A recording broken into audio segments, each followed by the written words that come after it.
ಶ್ರೀ ನವನಾಥ ಕಥಾಸಾರ ಅಧ್ಯಾಯ 12. ಓಂ ದತ್ತಾಯ ನಮಃ.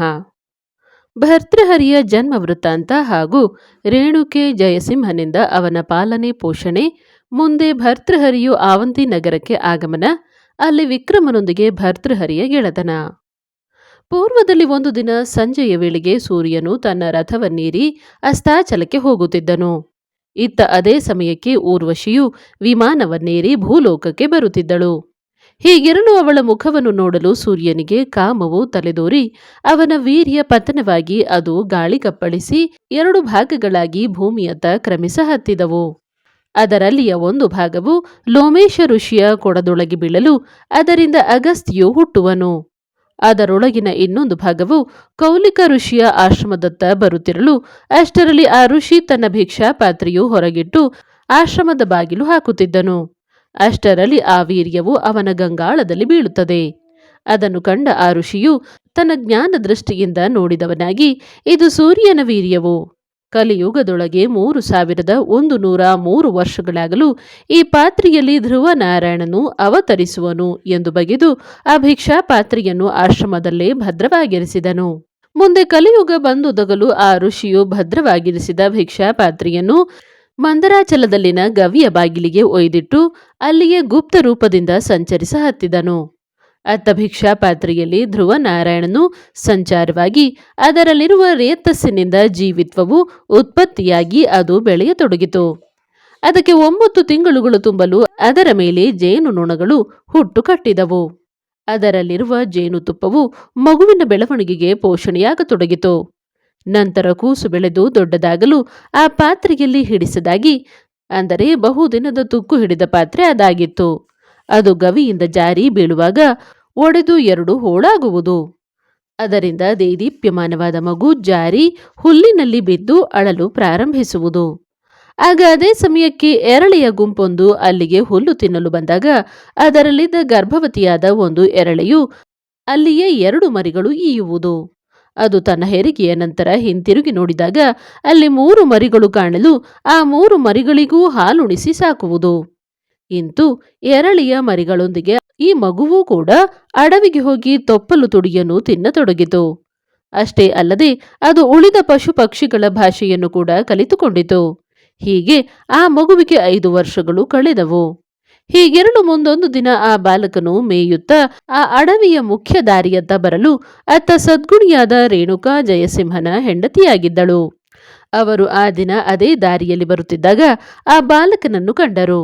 ಆಗ ಮಕ್ಕಳಿಲ್ಲದ ಅವರಿಗೆ ಆ ಬಾಲಕನನ್ನು ಕಂಡು ದಿಗ್ಭ್ರಮೆಯಾಗುವುದು. ಜಯಸಿಂಹನು ಮುಂದೆ ಹೋಗಿ ಆ ಬಾಲಕನ ಕೈ ಹಿಡಿದನು. ಬಾಲಕನು ಹೆದರಿ ಪ್ರಾಣಿ ಭಾಷೆಯಲ್ಲಿ ಎರಳೆಗೆ ಕರೆಯ ಹತ್ತಿದನು. ಎರಳೆಯು ಭ್ಯಾ ಭ್ಯಾ ಎಂದು ಅರಚುತ್ತಿತ್ತು. ಆದರೆ ಮನುಷ್ಯ ಪ್ರಾಣಿಯನ್ನು ಕಂಡು ಹತ್ತಿರ ಬರಲಿಲ್ಲ. ಅತ್ತ ಜಯಸಿಂಹನು ಆ ಬಾಲಕನನ್ನು ಕುರಿತು ನೀನು ಯಾರು ಎಂದು ಕೇಳಲು ಆ ಭಾಷೆ ಬಾಲಕನಿಗೆ ತಿಳಿಯಲಿಲ್ಲ. ಹಾಗೆಯೇ ನೀನು ಹೆದರದಿರೆಂದು ಆ ಬಾಲಕನನ್ನು ತನ್ನ ಹೆಂಡತಿಗೆ ಒಪ್ಪಿಸಿದನು. ನಂತರ 1 ತಿಂಗಳು ಗತಿಸಲು ಬಾಲಕನು ಕ್ರಮೇಣವಾಗಿ ಹಳೆಯದೆಲ್ಲವನ್ನೂ ಮರೆತು ಇವರ ಆಚಾರ ವಿಚಾರಗಳನ್ನು ರೂಢಿಸಿಕೊಂಡನು.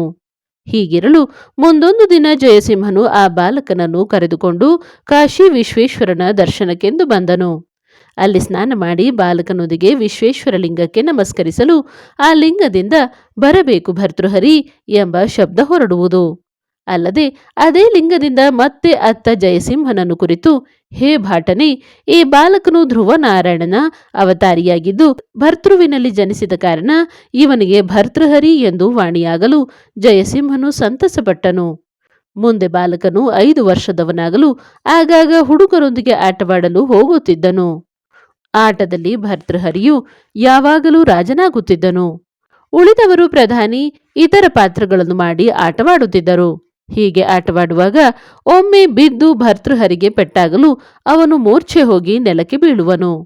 ನಂತರ ಭರ್ತೃಹರಿಯು ಸತ್ತಿರುವನೆಂದು ಎಲ್ಲರೂ ಓಡಿ ಹೋಗುವರು. ಆತನ ತಲೆ ಒಡೆದು ತಲೆಯಿಂದ ರಕ್ತ ಹರಿಯುತ್ತಿದ್ದುದರಿಂದ ಅವನ ಕಣ್ಣುಗಳು ಬೆಳ್ಳಗಾಗುವುದು.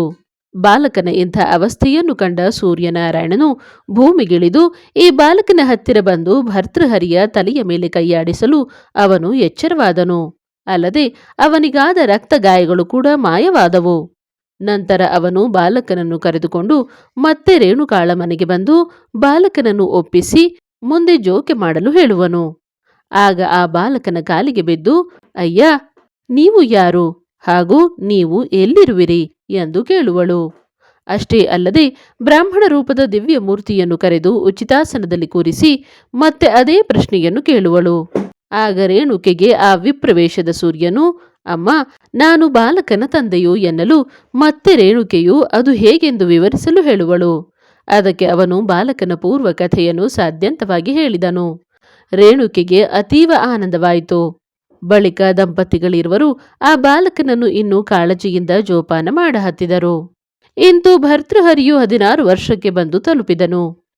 ಇದನ್ನರಿತ ರೇಣುಕೆ ಹಾಗೂ ಜಯಸಿಂಹರು ಮಗನ ಮದುವೆ ವಿಚಾರ ಮಾಡಿ ಕಾಶಿ ಪಟ್ಟಣವನ್ನು ತೊರೆದು ಅವರ ಸ್ವದೇಶವಾದ ಮಾಳವ ದೇಶದೆಡೆಗೆ ನಡೆದರು. ದಾರಿಯಲ್ಲಿ ವಸತಿ ಮೇಲೆ ವಸತಿ ಮಾಡುತ್ತಾ ಮಾರ್ಗ ಕ್ರಮಿಸುತ್ತಿರುವಾಗ ದಾರಿಯಲ್ಲಿ ಅವರಿಗೊಂದು ದುರ್ಘಟನೆಯೂ ಎದುರಾಯಿತು. ಘೋರಾರಣ್ಯದ ದಾರಿಯಲ್ಲಿ ಸಾಗುವಾಗ ಎದುರಿಗೆ ಬಂದ ಕಳ್ಳರ ಗುಂಪೊಂದು ಜಜ್ಜಿ ಅವರನ್ನು ಕೊಲೆ ಮಾಡಿ ಅವರಲ್ಲಿದ್ದ ದ್ರವ್ಯವನ್ನು ಅಪಹರಿಸಿಕೊಂಡು ಓಡಿ ಹೋದರು. ನಂತರ ಚಿಟ್ಟನೆ ಚೀರಿ ಪತಿಯ ಶವವನ್ನು ಅಪ್ಪಿಕೊಂಡ ರೇಣುಕೆಯು ಅಲ್ಲೇ ಪ್ರಾಣವನ್ನು ಬಿಟ್ಟಳು. ಆಗ ಆ ಬಾಲಕನು ಬಹಳ ದುಃಖ ಸಾಗರದಲ್ಲಿ ಮುಳುಗಿದನು. ಅತ್ತ ಅದೇ ಸಮಯಕ್ಕೆ ವ್ಯಾಪಾರಸ್ಥರ ದಂಡೊಂದು ಅದೇ ದಾರಿಯಿಂದ ಹಾದು ಹೋಗುತ್ತಿರುವಾಗ ದಾರಿಯಲ್ಲಿ ಶವಗಳ ಮುಂದೆ ಕುಳಿತು ಅಳುತ್ತಿರುವ ಬಾಲಕನನ್ನು ಕುರಿತು ದುಃಖಕ್ಕೆ ಕಾರಣವನ್ನು ವಿಚಾರಿಸಿದರು.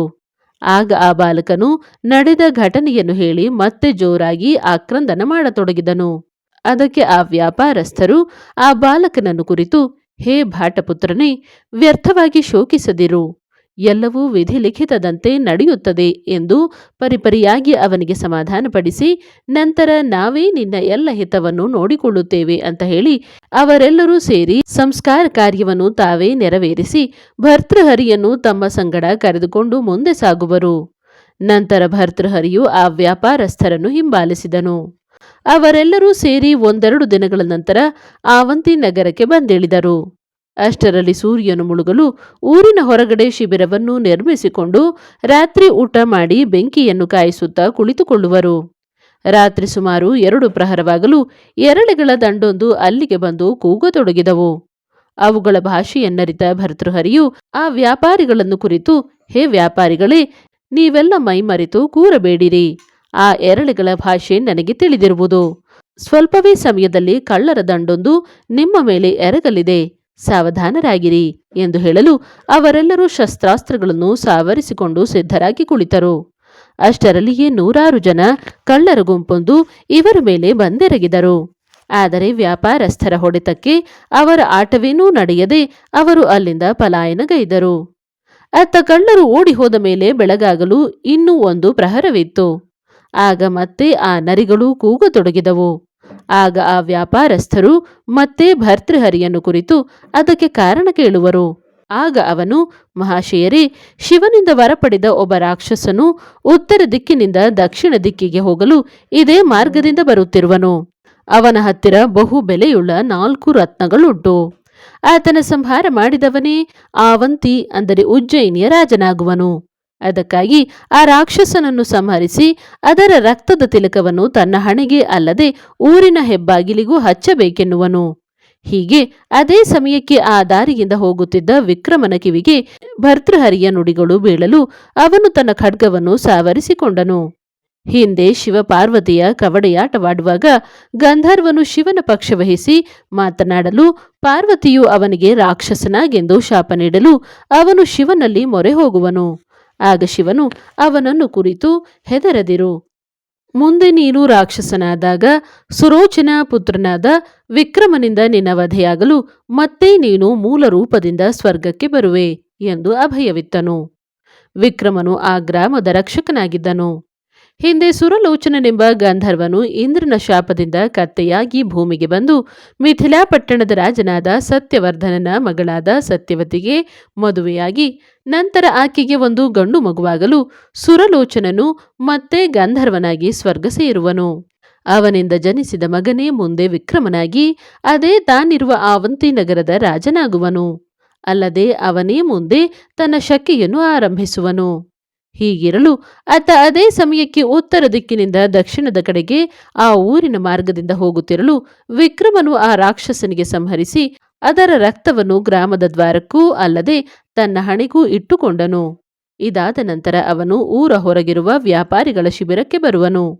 ಅವರೊಂದಿಗೆ ಆತ್ಮೀಯತೆಯಿಂದ ವರ್ತಿಸುವನು. ಅಲ್ಲದೆ ಅವರುಗಳ ವ್ಯಾಪಾರದಿಂದ ಬರತಕ್ಕ ತೆರಿಗೆಯನ್ನು ಪೂರ್ಣ ವಿನಾಯಿತಿ ಕೊಡಿಸುವನು.